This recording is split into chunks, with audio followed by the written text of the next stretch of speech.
你想知道怎么干掉雅思吗？本期内容带你揭秘雅思组合的3个弱点，并教你怎样对付这种后杀前锋型的混双对手。距离奥运会也就1个月不到了，雅思组合在坚守了4年之后，能不能拿到奥运冠军，是所有人心中的最大悬念。俗话说，再坚固的堡垒都是可以被攻破的，就看你能不能找到它的漏洞。今天我们就来研究一下雅思的漏洞，和我们在训练中应该做出怎样的针对性部署，来建立打击这些漏洞的能力。雅思的第一个问题就是黄雅琼的矮，这里我没有任何贬义，只是单纯的战术性探讨。我本人是雅琼的忠实支持者，在拦截状态中的雅琼是当下世界混双的第1女生，所以问题来了，如果你明知对方的女生拦截能力超强，而你在防守中又一直盲目贯彻双打要以抽为主的指导思想，这是不是就是传说中的见了大不躲傻逼？由此我们得到破解雅思的第一条思路，不和雅琼抽。虽然雅琼的个人威力不至于一拍干死所有球，但发力封网的节奏是小郑最喜欢的，所以你接杀抽回去的恶果并不是被雅琼拦住，而是被他拦住之后形成小郑的2次打击。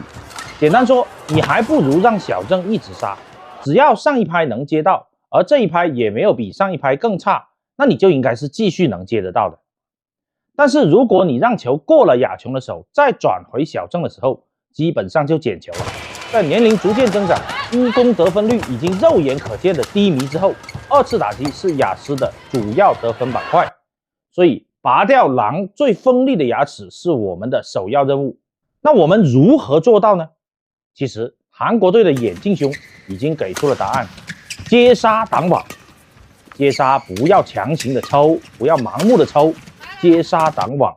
我们先来看一下雅琼的封网站位，是不是很熟悉？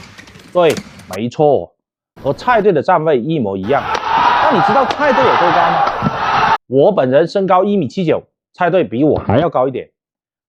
雅琼大概到我这里，你们可以试一下，从这个位置去做两边的抢网练习，要求所有的球必须网线及以上操作。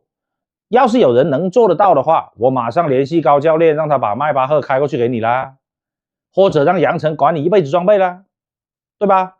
这种宽度男的都做不到，何况是女的。我知道你想问为什么？为什么从这里出发拿不到网前，还要站这么远呢？封网啊，对不对？谁都说封网要贴上去啊，但是准确的说，这个球应该叫做拦网。你站到线里面去，你看你还拦得住吗？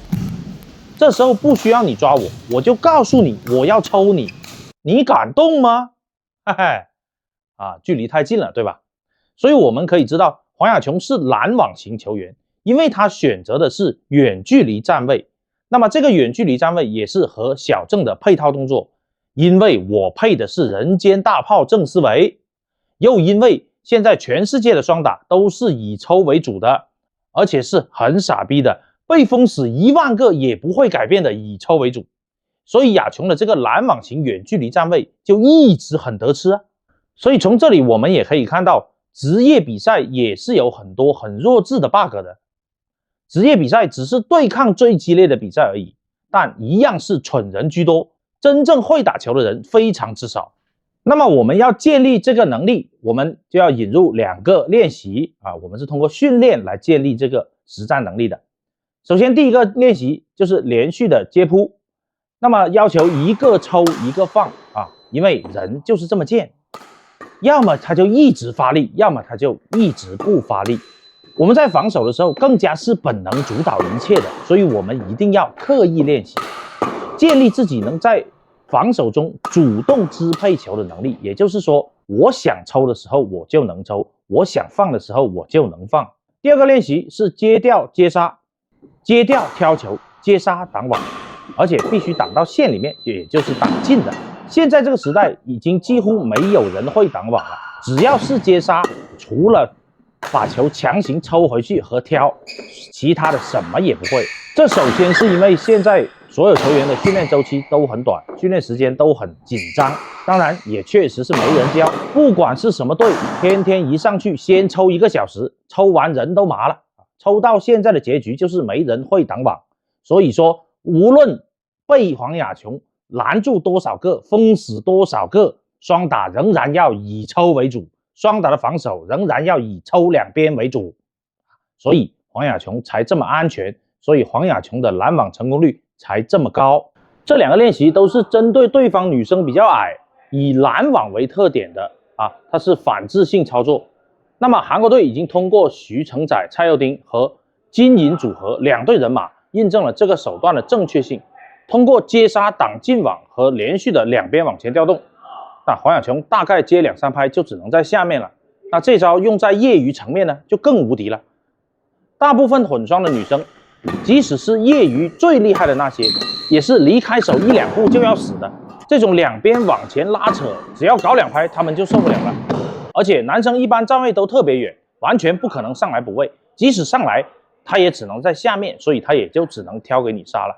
那么我们通过这一期的内容，掌握的就是利用对方女生的身材不高这一个弱点来操作两边往前的这个手段。好了，以上就是破解雅思型组合的战术的第1部分。那么我们从中也可以了解到雅思型组合的优势和他们的弱点。那么我们在实战当中也会有所参考。如果你觉得有用，欢迎点赞、关注、投币、转发，谢谢大家，我们第2集再见。